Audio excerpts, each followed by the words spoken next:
Bom dia, senhoras e senhores, e obrigada por aguardarem. Sejam muito bem-vindos à videoconferência da Odontoprev para a discussão de resultados referentes ao terceiro trimestre de 2025. Meu nome é Catarina Bruno, supervisora de Relações com Investidores e Tesouraria, e estarão comigo hoje os senhores Elsen Carvalho, diretor-presidente, e José Roberto Pacheco, diretor financeiro e de Relações com Investidores da Odontoprev.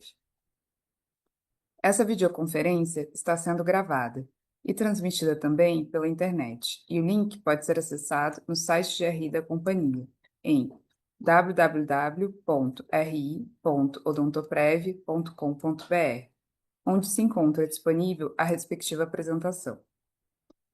Essa videoconferência possui tradução simultânea. Para acessá-la, é necessário clicar no botão Interpretation, representado pelo ícone do globo na parte inferior direita da tela, e escolher o idioma de preferência, português ou inglês. Em seguida, iniciaremos a sessão de perguntas e respostas, na qual, para entrar na fila, deve ser incluído seu nome e empresa, via ícone Q&A na parte inferior da tela. As perguntas serão respondidas em ordem, e ao ser anunciado, uma solicitação para ativar seu microfone aparecerá na tela. Orientamos que as perguntas sejam feitas todas de uma única vez. Importante informar que o envio de perguntas é permitido apenas aos participantes na plataforma do webcast. As instruções citadas estão fixadas no chat da ferramenta, assim como a apresentação desse webcast.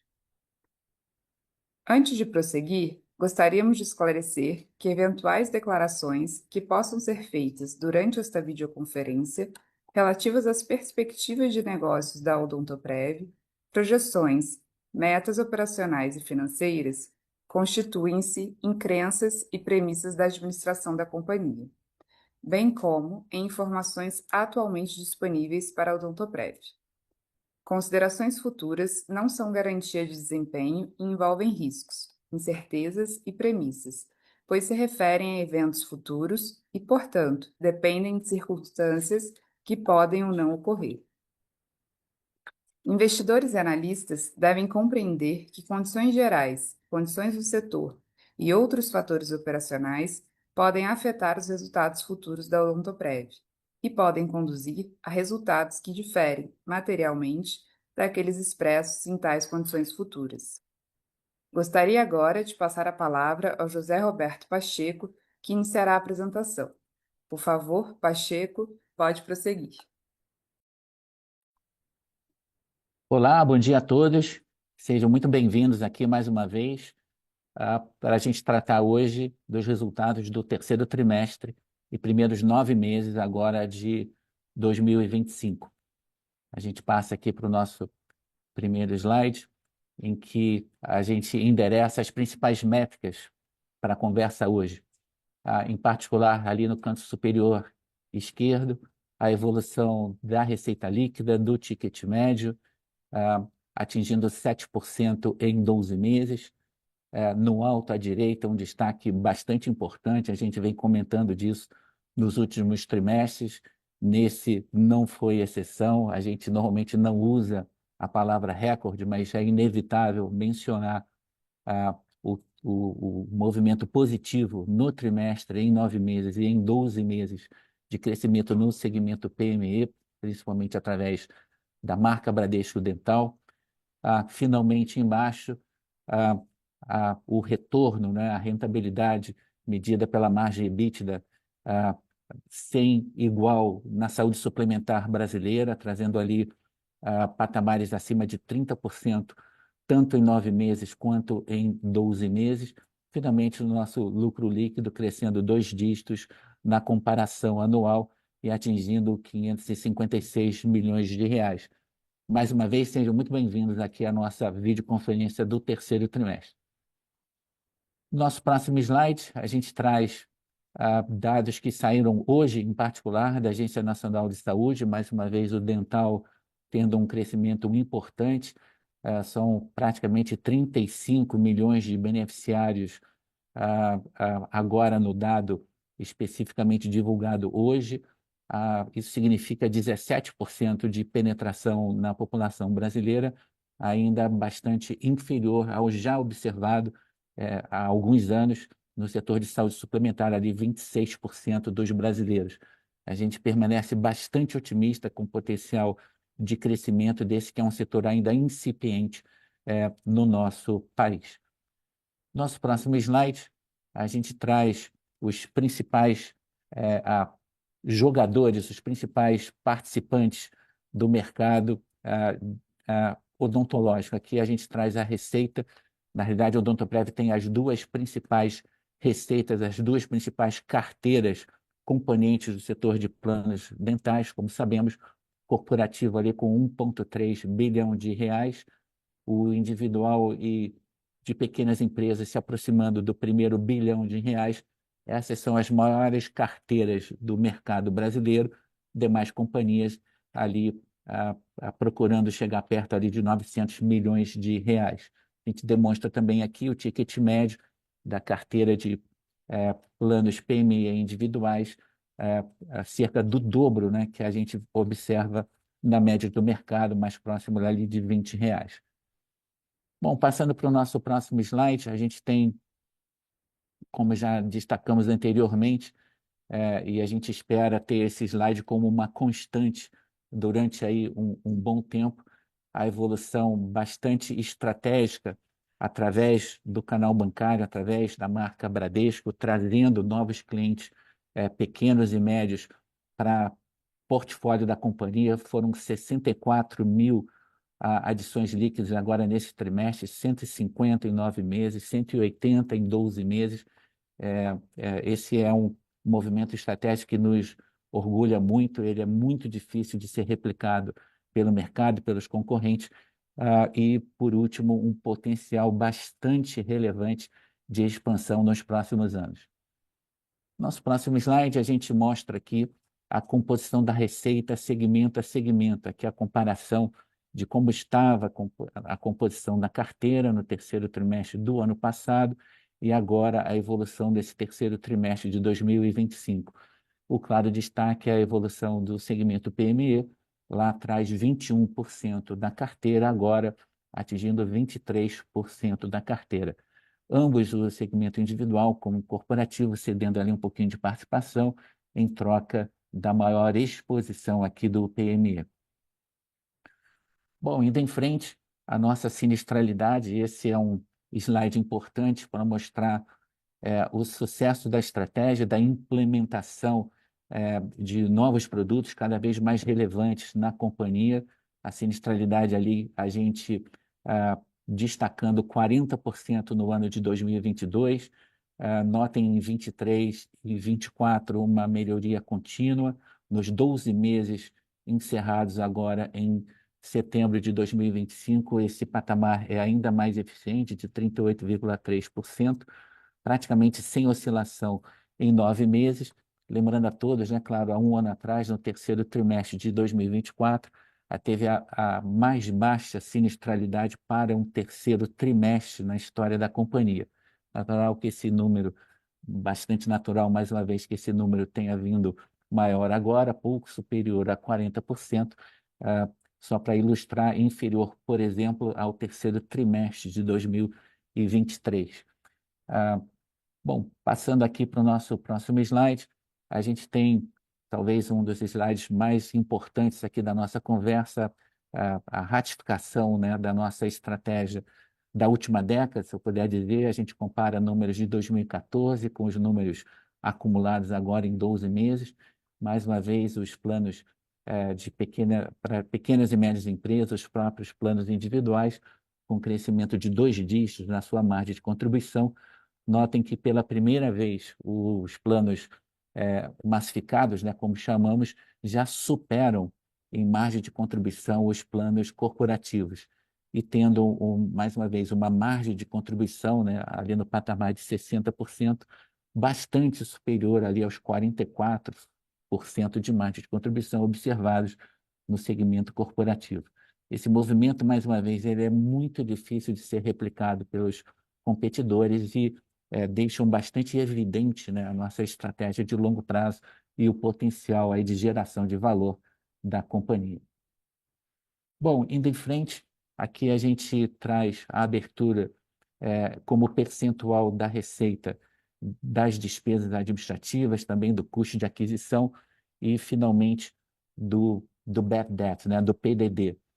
O destaque aqui, notem que houve um ganho de margem, né, com menores despesas e o menor PDD, basicamente pela crescente bancarização da carteira. Observem um PDD de 2% no terceiro trimestre, até inferior a isso pontualmente nesses 9 primeiros meses de 2025, com 1,5%. Finalmente, em 12 meses, né, o PDD se estabilizando ali em 1,7% da receita. Esse é um outro diferencial bastante relevante, não é, da estratégia de chegar em novas fronteiras, em novas geografias, com produtos diferentes, com produtos, enfim, massificados, é, e isso ampliando, né, os diferenciais do portfólio da companhia. Bom, nosso próximo slide, a gente endereça o EBITDA. Todos lembram ainda uma margem muito importante no ano passado, praticamente a gente está no terceiro ano de um ciclo de 30% plus, né, acima de 30% de margem EBITDA. Ele começa ali em 2023, amplia em 2024.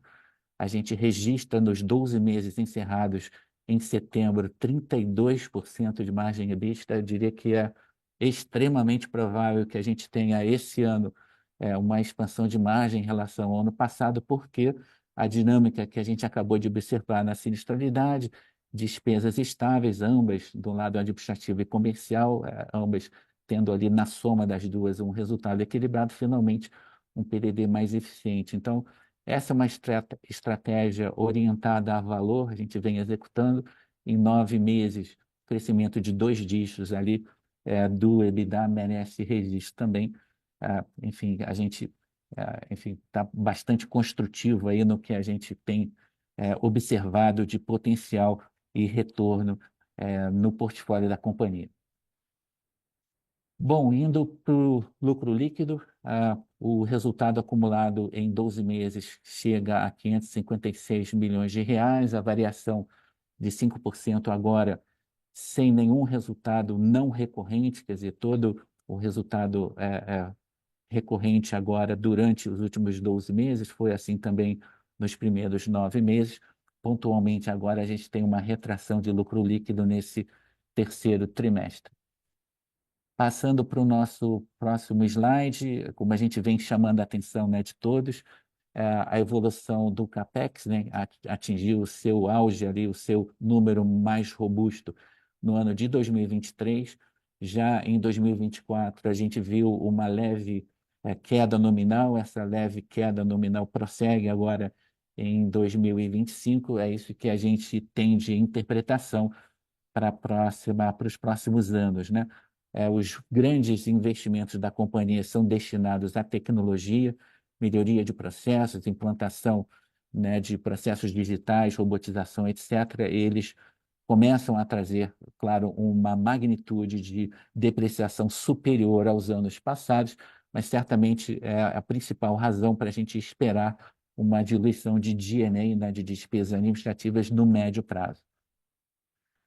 Bom, passando aqui para um dado muito importante da nossa conversa de hoje, aqui é a remuneração caixa aos acionistas da companhia. A gente traz o histórico desde 2022, naquele ano 340 milhões de reais, entre recompra de ações, dividendos e juros sobre capital no critério caixa. Esse número foi de 183 milhões de reais. Agora, desde o ano passado, a gente passa a, a, a eventos caixa mais significativos, 612 milhões de reais no ano passado. O número, e aqui a gente já inclui os dividendos e juros sobre capital próprio que vão ser desembolsados agora em 10 de dezembro, já anunciados. Portanto, a gente fala de praticamente 1,3 bilhão de reais desembolsados em 2024 e 2025 até agora. É importante mencionar também, a gente não traz hoje, agora, como tradicionalmente fazemos, os dividendos do trimestre. Nós vamos fazer essa comunicação no próximo mês, junto com a distribuição tradicional de juros sobre capital próprio, que fazemos todo final de trimestre. Faremos, então, para maximizar o fluxo de dividendos antes da entrada do novo ano calendário, não é um cenário de tributação diferente. A gente traz no próximo mês, no mês de dezembro, o anúncio, então, de juros sobre capital próprio do quarto trimestre e os dividendos regulares do terceiro trimestre. Próximo slide, a gente traz a base globalizada de acionistas minoritários da companhia. Aqui, a América do Norte é um destaque importante, aí, com quase 47% do free float. Cabe mencionar também, a gente vem observando um maior fluxo de negociação das ações da companhia e maior número de investidores, tanto pessoa física quanto de investidores institucionais, de cerca de 30 países. Bom, encerrando aqui esses comentários iniciais que a gente trouxe para vocês, a gente não poderia deixar de mencionar um reconhecimento importante pelo 12º ano. A Odontoprev foi votada plano top of mind por executivos, por profissionais de recursos humanos de todo o Brasil. Isso nos enche de orgulho. A gente está muito feliz em estar compartilhando aqui com todos esse reconhecimento recente por parte dos clientes. A gente prossegue bastante confiante na proposta de valor na companhia, no modelo de negócios da companhia. A gente encerra aqui esses primeiros comentários e vamos agora estar à disposição aí para a sessão de Q&A. Muito obrigado aí a todos.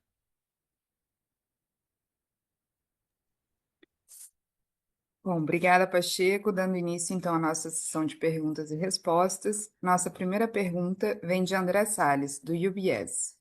André, por favor, pode prosseguir. Bom dia, Catarina, Elsen, Pacheco. Obrigado aqui pela pergunta. Eu queria fazer duas do meu lado, tá? A gente viu que o custo de serviço médico por vida aqui aumentou 10% nesse TRI. Se vocês puderem dividir com a gente o que desse aumento ali eventualmente refletiu uma maior frequência de utilização, ou eventualmente alguma inflação médica que é mais alta nesse trimestre, ou se tem algum outro fator específico aqui, mais para ver uma quebra assim, do que gerou esse aumento. E um outro ponto que eu queria um pouquinho mais de cor também é sobre a queda no preço do individual. Eu queria entender se foi um caso pontual aqui desse trimestre, se eventualmente uma estratégia de fato da companhia. Caso seja uma estratégia, como que a gente deveria olhar aqui, balança volume e rentabilidade daqui para frente nesse produto específico. Obrigado. O André, ótimos pontos aí que você está trazendo. Vamos começar aqui pela sinistralidade, né? É importante a gente observar o que aconteceu lá atrás, né? No terceiro trimestre do ano passado, a gente teve a mais baixa sinistralidade, como a gente comentou, da história da companhia para um terceiro trimestre. Natural, então, que você tenha aí uma expansão, no caso, você observou bem, uma expansão de 2 dígitos. Ela teve uma leve alta no individual. Essa alta no individual ela é desejada. É importante que a gente tenha, né, produtos com uma utilização plena, com a frequência regular, uma frequência, né, dado o benefício odontológico, uma frequência que é desejada, é positiva, e, ao mesmo tempo, reajustes saudáveis dos tickets de venda. Então, isso aconteceu no corporativo, aconteceu no PME, e aí já comentando um pouquinho do que você traz sobre o individual, agora, especificamente nesse trimestre, a gente tem uma abertura de um novo ciclo. Então, André, esse teu ponto que você traz aqui, ele é muito oportuno para a gente estar destacando o que já aconteceu e que acontecerá de novo no próximo trimestre, que é esse ciclo especificamente nos planos individuais, em que a companhia está ampliando o seu portfólio de produtos, desenvolvendo novos canais de parceiros em outras marcas, gente grande de porte nacional, outros players regionais, Esse é um movimento muito importante no sentido de reequilibrar a carteira de planos individuais. Todos lembram, ela teve um comportamento muito tímido em adições nos últimos anos, mas com margens muito robustas. É um produto de maior risco, sim, ele traz seleção adversa, ele traz cancelamento de contratos, né, por consumidores, ele traz também é, possível comportamento de não pagamento, né, o PDD, né, a gente já pode falar disso também. Então, o plano individual, ele tem, por definição, um componente de risco que é bastante diferente dos planos empresariais, sejam para grandes empresas ou para pequenas empresas. Então, esse é um esforço que a companhia está desenvolvendo, no sentido de, até no movimento pioneiro, testar canais, marcas, distribuição, novos produtos, novos tickets de venda, no sentido, de ampliar e se beneficiar de uma carteira, sim, que é a maior do Brasil, e que a gente tem todas as ferramentas de gestão de risco adequadas a esse produto. Então, esse é um movimento que deve trazer um pouco mais de volume a partir de meados de 2026. A gente está falando aí de um ano de transição, no sentido, mais uma vez, da gente ter uma diferente carteira de planos individuais, multimarcas, com produtos que até agora não existiam e que a gente está sendo pioneiro em estar trazendo aí para o mercado. Essa nova é a leitura que a gente faz, André, sobre a questão aí dos planos individuais. Perfeito, Pacheco, obrigado. Nossa próxima pergunta vem de Gustavo Miele, do Goldman Sachs. Gustavo, por favor, pode prosseguir. Oi, pessoal, tudo bem? Bom dia, obrigado pela apresentação. Eu também tenho duas perguntas, por favor. Primeira delas, assim, eu queria explorar um pouco o tópico de despesas comerciais, né? Quando a gente olha numa ótica consolidada, a gente tem visto um patamar nominal estável, né, nos últimos trimestres, mas tem um entrelinhas aqui que nos chama um pouco a atenção, né? Um pequeno aumento aí nos últimos 2 trimestres no selling dentro do PME, que acabam sendo fundeados aqui por um individual um pouco mais eficiente aqui nessa linha especificamente. Então eu queria colocar um pouco uma lupa aqui nessa dinâmica comercial dentro do PME, né? Por que que a gente está tendo esse leve aumento?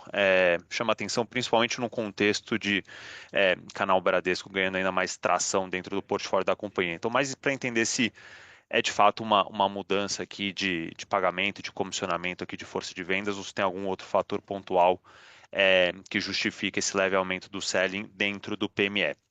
Essa seria uma primeira pergunta.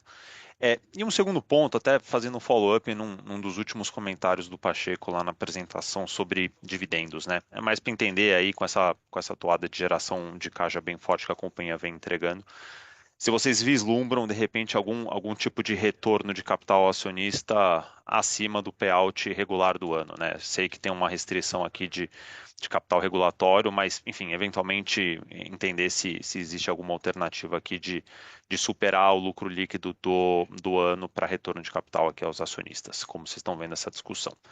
São esses dois pontos, pessoal. Muito obrigado. Oi, Gustavo. Comentar aqui um pouquinho sobre o custo de aquisição, as comissões. Elas mudaram de patamar no PME. Então, o PME está mais robusto, o PME, como vocês têm observado, tem no canal bancário uma marca importante, hoje superior a 80% do estoque, né, já representado pela marca Bradesco Dental. Então, o que está acontecendo com o PME é uma aproximação dos níveis de comissionamento que já existem nos planos individuais. Numericamente, a gente estava falando de 12, 13%,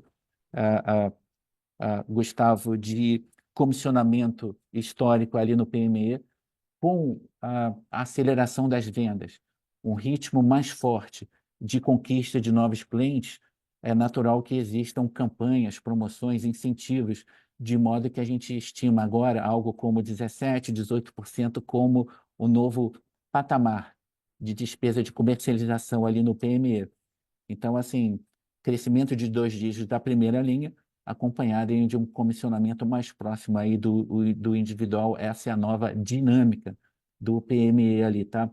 É, Gustavo, passando para os dividendos, outro ponto bastante relevante que você está trazendo, é, a gente não tem nenhuma preocupação com caixa, né? Nunca caixa foi a questão, a companhia tem dívida zero, como todos sabem. Então, o que a gente estuda no detalhe é o capital regulatório, é a nossa chamada sobra de solvência, né? E isso é regulamentado, claro, pelo regulador, Agência Nacional de Saúde. O que a gente vai fazer agora? Na transição do regime tributário, a partir de 2026, a gente, no mês que vem, o mês 12, depois de fechado o resultado de outubro, depois de fechado o resultado de novembro, a gente tem uma melhor leitura especificamente da margem da sobra de solvência regulatória projetada para o mês 12, né, para o próximo mês. Daí a gente está fazendo uma deliberação. É muito difícil, né, Gustavo, sair dos 100%, né, matematicamente o modelo da ANS nos impede, mas a gente vai estar, vamos dizer, afinando o lápis e vendo ali o que é possível de ser feito. O objetivo é, enfim, quem sabe aí superar um pouquinho ali. De novo, matematicamente o modelo não nos dá muita flexibilidade, mas o esforço vai ser máximo na distribuição aí no anúncio do próximo mês, não só de JCP, aí é uma fórmula, não tem muito o que mudar, e ali na deliberação do dividendo intercalar relativa aí ao terceiro trimestre. Tá bom, Gustavo? Obrigado. Obrigado você, Pacheco. Claríssimo. Bom dia. Nossa próxima pergunta vem de Luca Marquezini, do Itaú PBA. Luca, por favor, pode prosseguir. Bom dia, pessoal. Tudo bem? Obrigado por pegar nossas perguntas. São duas aqui bastante diretas, tá? Acho que a primeira aqui em relação a G&A, né? Então, a gente viu um G&A um pouco mais alto. Acho que a nossa ideia aqui era entender se isso deve ser um patamar recorrente para frente. E a segunda é em relação a CAPEX. A gente observou nesse resultado um CAPEX mais baixo e também aqui acho que a ideia seria entender qual que é a cabeça da empresa em relação a CAPEX e se a gente deveria passar a observar aqui um patamar mais baixo mesmo, se foi mais um efeito one-off desse trimestre. Obrigado. Oi, Luca. Começar pelo CAPEX, ele tem uma tendência de baixa, tá? Como a gente vem apontando aí nos últimos anos, ele teve aquele ponto mais alto, coisa aí de 2 exercícios atrás, 2 anos calendário atrás. Basicamente, a gente implementou um sistema de grande porte na companhia, as iniciativas digitais, as iniciativas de tecnologia são uma grande prioridade. Esse montante financeiro, a gente imagina ele ser decrescente em termos nominais nos próximos anos. Então, não foi one-off, não, nesse trimestre, faz parte dessa leitura plurianual que a gente está trazendo aqui para vocês. Então, mais uma vez, a gente tem uma leitura de que o CAPEX ele menor ano a ano, aí, levemente daqui para frente, como tem sido já nos últimos 2 anos, né? Especificamente quanto ao G&A, eu acho que o G&A ele vai ser consequência justamente do retorno desses investimentos e iniciativas digitais e tecnológicas, por que não dizer, da companhia, tá? Então, a gente espera algum potencial, sim, de diluição do G&A, mas isso no médio prazo, não vem no curto prazo, porque esses investimentos precisam maturar. Então, essa é a nossa leitura, como é que a gente está interpretando. Tá bom, Luca? Perfeito, Pacheco, muito obrigado.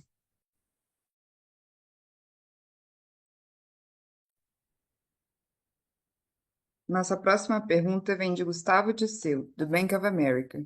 Gustavo, por favor, pode prosseguir. Bom dia, pessoal, tudo jóia? Obrigado por pegar nossas perguntas, são duas aqui. A primeira, eu queria explorar um pouco o ticket, acho que o pessoal perguntou na primeira pergunta, mas só para tentar extrapolar um pouco, porque você pega o PME, o corporativo, ele começa a desacelerar, eles estavam todos próximos da inflação, né, o reajuste de ticket no começo do ano. Agora a gente começa a ver uma desaceleração. Isso já é parte de uma competição um pouco mais agressiva e vocês, com uma estratégia de crescimento, começam a reduzir o preço? Ou tem alguma coisa por trás, alguma coisa de reajuste para trás? Ou é mais para a gente tentar entender para onde vai? Ou o quarto que deveria voltar para próximo da inflação? E o segundo ponto, sobre o DLR, Teve uma sazonalidade forte no terceiro Q.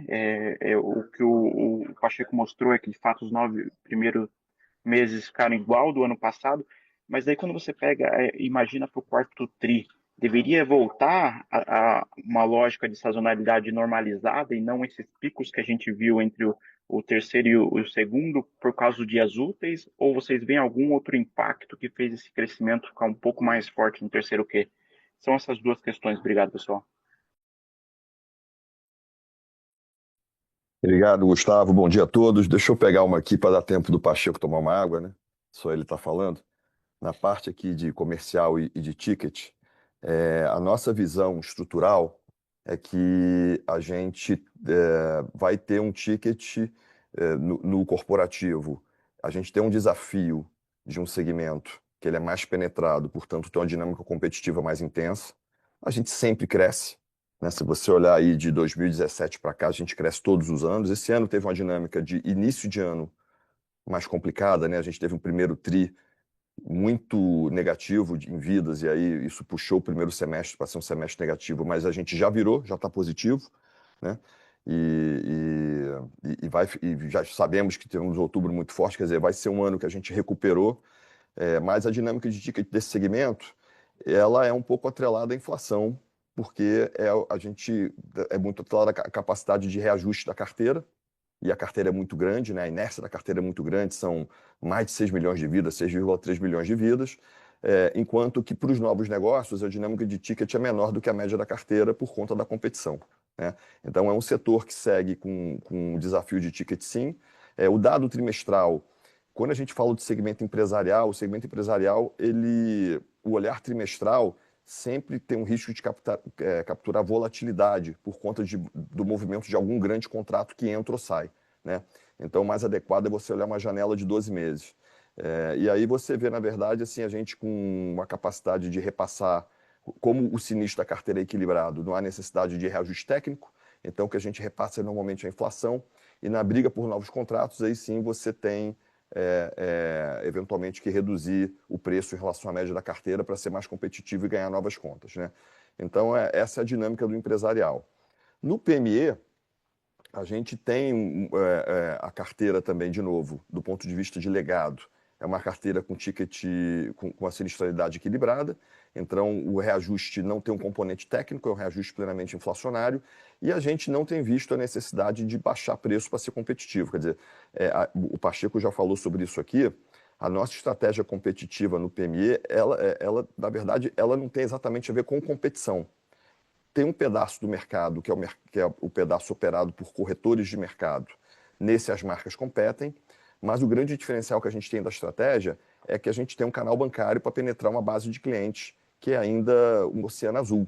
Então, na verdade, a gente não tem necessidade de entrar em guerra de preço penetrando uma base que está ainda sendo desenvolvida, sendo penetrada, com uma capilaridade que nós temos e o concorrente não tem, né? Então, não é exatamente um jogo de concorrência, é um jogo de penetração. Então, a gente vê tickets ali estáveis ou crescendo em linha com a inflação, né? No PF, esse é um jogo bem diferente, né? Eu não acho que essa queda do TRI reflete o que vai acontecer com o preço ao longo do tempo, mas a precificação do produto PF ela varia muito de um canal para outro. E, na verdade, o que o Pacheco comentou, a gente tem feito um trabalho aqui de formiguinha, construindo aqui, fazendo uma construção tijolo a tijolo, de montar um portfólio de novas parcerias. E cada parceiro ele tem uma atuação específica num perfil de cliente que requer uma precificação específica, né? Então, a gente tem, de fato, alguns canais em que a gente está praticando preços que são mais baixos, né? E a gente tem que ver ao longo do tempo como essas carteiras vão crescer e vão se comportar. Então, eu acho que a gente vai ter canais diferentes, vendendo com preços diferentes, mas olhando a média da carteira como um todo, eu acho que não vai se refletir numa queda tão expressiva como foi a do terceiro TRI, de ticket médio no PF, tá? Então, eu vejo uma estabilidade muito alinhada à inflação no PME e no empresarial, e no PF eu acho que a gente vê algo também mais prestável, sendo que a gente vai ter histórias novas acontecendo e um aprendizado importante acontecendo por conta das novas parcerias que a gente está montando, não com impacto ainda esse ano, mas começando a impactar o resultado de PF da companhia em vidas e nas demais métricas a partir do ano que vem. Ótimo, vou só Elcio. complementar, Perfeito, Gustavo, Pacheco. com relação à sinistralidade, né, que você também trouxe o ponto. Na realidade, nos últimos anos, na última década, por exemplo, o nosso custo de serviços por membro, ele teve um crescimento abaixo do IPCA, na realidade, metade do IPCA. Então, a companhia não tem necessariamente a necessidade de cobrar o IPCA, né, na grande maioria dos seus contratos. Esse é um jogo que você ganha na eficiência e não necessariamente no reajuste de preços. É, eu acho que o slide que a gente trouxe, ele é muito importante. Depois do recorde de sinistralidade, né, a mais eficiente, mais uma vez, da história que a gente registrou em 2024, os 9 primeiros meses de 25 estão idênticos em sinistralidade a 2024. Portanto, eu diria que a gente está num ótimo caminho para, mais uma vez, em 2025, ter uma sinistralidade bastante em linha, bastante semelhante ao nível de excelência, né, que foi entregue no ano passado. Isso posto, eu acho que, né, a gente tem ferramentas de gestão, né, de sinistralidade que são únicas no mercado. O risco comportamental dos credenciados é analisado diariamente em detalhe, né, pela companhia. Isso nem de perto é característica dos modelos de negócio de concorrentes que temos, o que nos dá aí uma confiança muito grande, né, na gestão dessa métrica, a sinistralidade, que é de fundamental importância, né, dentro aí da odontologia suplementar no Brasil. Muito claro, pessoal. Obrigado, Elcio. Obrigado, Pacheco. Muito bom. Nossa próxima pergunta vem de Samuel Alves, do BTG. Samuel, por favor, pode prosseguir. Bom dia, Elsen, Pacheco. Bom dia a todos. São duas perguntas aqui do nosso lado. A primeira é se vocês pudessem comentar um pouquinho como que vocês avaliam o que foi entregue até agora versus o orçamento da empresa, né? O Pacheco até estava comentando um pouco que esses primeiros 9 meses, né, acabou tendo uma sinistralidade em linha ano contra ano. Mas para entender de vocês, assim, quais são os segmentos que têm os maiores desvios, né? Seja para cima, para baixo, versus a expectativa que a companhia tinha no início do ano. Essa é a primeira. E até engatando nessa primeira aí, falando um pouquinho mais sobre o PME, né? Desde a da chegada do Elsen, ele mesmo tem falado bastante sobre a oportunidade, né, que tem de maior crescimento nesse segmento. Como é que vocês avaliam a performance até agora? Ela está dentro do orçado ou não? Dá para acelerar um pouco mais esse crescimento? Mas para explorar esse tema do PME. Obrigado.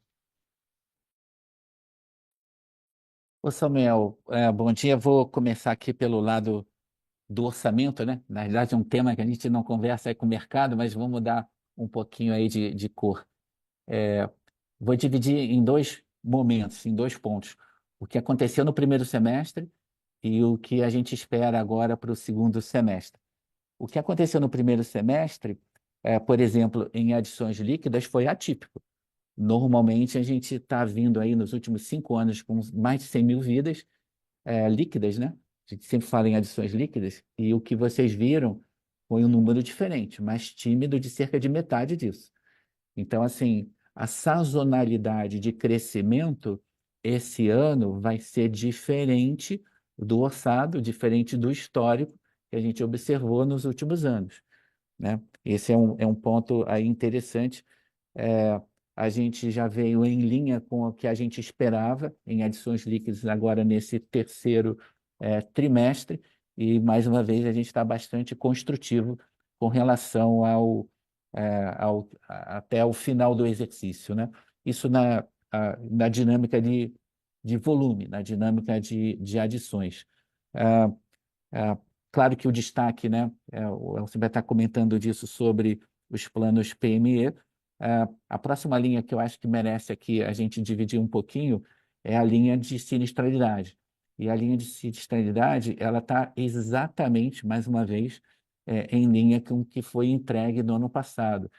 E isso reflete aí o portfólio da companhia, que se torna cada vez mais robusto ali, no segmento massificado, em particular no PME, que tem por definição, por ser uma categoria de risco maior, a gente quer um retorno superior. Então, esse range ali de sinistralidade entre 25 e 30, ele vem sendo observado no PME e deveria estar sendo cada vez mais a referência no individual, tá?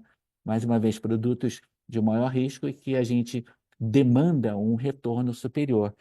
Eu acho que a gente está em linha aí para um orçamento interessante, tá, Samuel, em relação aí ao que a gente espera para 25, e que teve, né, esse primeiro semestre, esse primeiro tempo do jogo, um primeiro tempo diferente e que agora a gente está, enfim, colhendo aí, começando a colher os frutos agora nesse segundo tempo, nesse segundo semestre. Essa é que é a nossa melhor opinião aqui. E falando de PME, né? Bom dia, Samuel. Falando de PME, a gente, antes da pandemia, a gente tinha uma capacidade de crescimento dessa carteira de umas 45 mil vidas ano, né? A gente, pós-pandemia, com um redesenho de estratégia, mudou esse patamar por umas 135, uma capacidade de crescer umas 130, 135 mil vidas ano, né? Na média ali. Alguns anos melhores, outros um pouco abaixo disso. A gente, esse ano, no acumulado de 9 meses, já está crescendo 170, ou seja, acima da média anterior. Na verdade, o acumulado de 9 meses desse ano já é maior do que qualquer ano anterior, né? Se a gente não crescesse mais nada no último trimestre, a gente já estaria batendo um recorde. E, obviamente, a gente vai continuar crescendo no último tri. Então, a gente vai ter um 2025 mais forte. Tem um tema claro de aceleração aqui, claríssimo, tá? E 2026, eu acho que a gente vai estar falando de crescimentos ali em que 200 mil vidas ano é base, para crescer acima disso de 2026 para frente, tá? Então, e isso já começa a ter um impacto, como o Pacheco destacou ali na apresentação inicial, por exemplo, no breakdown da receita, né? A participação do PME na receita vai sendo maior. E essa receita é uma receita que traz um cliente que o custo de atender é igual, mas o ticket é mais alto. Então, você tem uma ajuda na sinistralidade. Então, isso vai redesenhando os resultados da companhia. E é um tema que a gente tem aqui, que a gente fala recorrentemente com vocês, que é massificar a companhia, né? Então, a gente tem as linhas de PME e a linha de PF. A linha de PF, como a gente comentou aqui, é um desafio ainda em construção, né? Mas a linha de PME, não, já é uma estratégia que está aqui se mostrando como bem-sucedida e está em aceleração. Então, a gente vai ver mais crescimento daqui para frente. Obrigado, Elson. Obrigado, Pacheco. Bom dia. Lembrando que para fazer perguntas é necessário incluir seu nome na lista através do botão Q&A. Nossa próxima pergunta vem de Arthur Alves, do Morgan Stanley. Arthur, por favor, pode prosseguir. Bom dia, Elson, Pacheco, demais participantes, obrigado por pegar as perguntas. Aqui é uma rápida, uma pergunta de ticket também, mas um pouquinho mais estrutural. Acho que na nossa visão, esse aumento do custo por membro, principalmente puxado pela utilização, embora pressione o curto prazo, possa trazer um pouco mais de atratividade no produto no longo prazo e deixar um pouco mais sustentável. Se esse aumento no custo por membro continuar acima da inflação, não necessariamente nos patamares que a gente viu no 3Q, mas assim, algo mais elevado, como que vocês imaginam que daria para transmitir isso para o cliente, demonstrar que esse produto está mais atrativo e conseguir principalmente um reajuste de preço um pouco mais elevado? Assim, tentando manter a sinistralidade relativamente comportada. Muito obrigado, viu?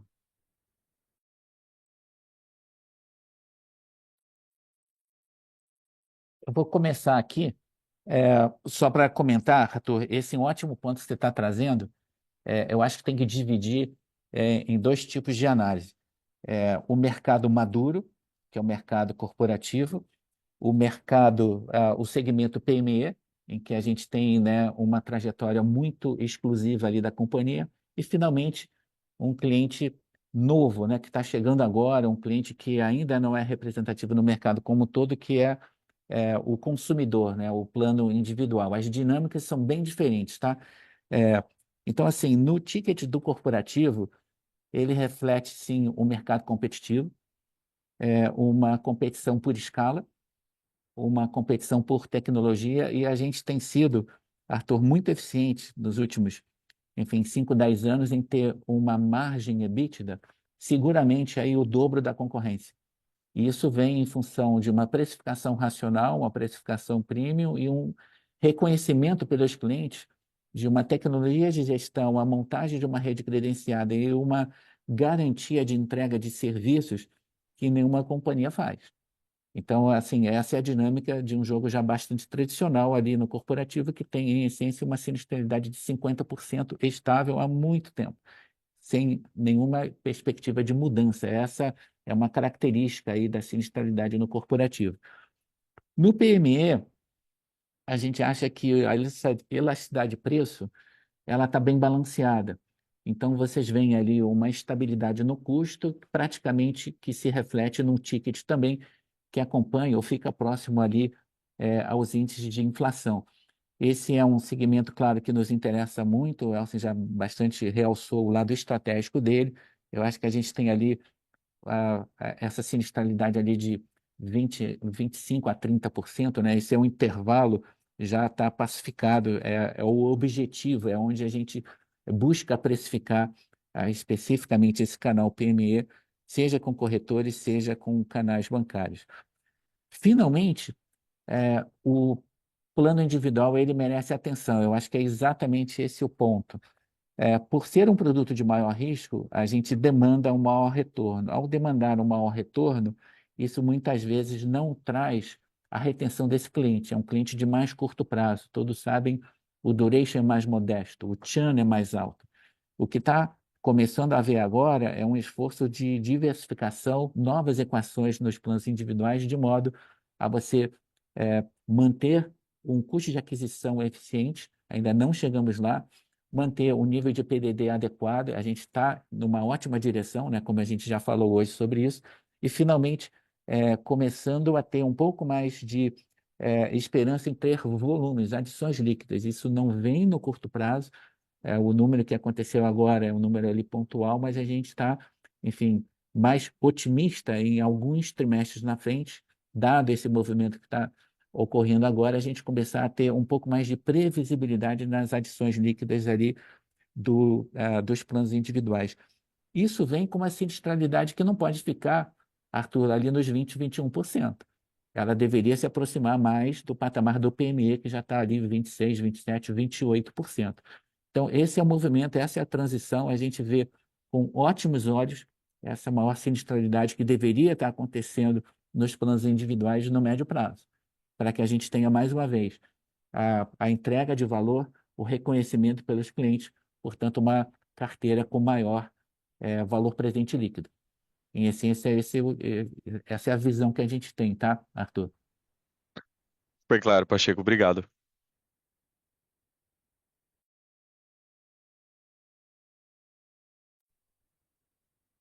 Não havendo mais perguntas, gostaríamos de encerrar essa sessão de perguntas e respostas. Passo a palavra para Pacheco, por favor. Bom, a gente queria agradecer a todos aqui, convidar a visitar o nosso novo site de relações com investidores, que lá vocês encontram todo o material da divulgação, não só isso, mas o histórico aí de quase 20 anos como companhia aberta. Um ótimo dia a todos, um abraço.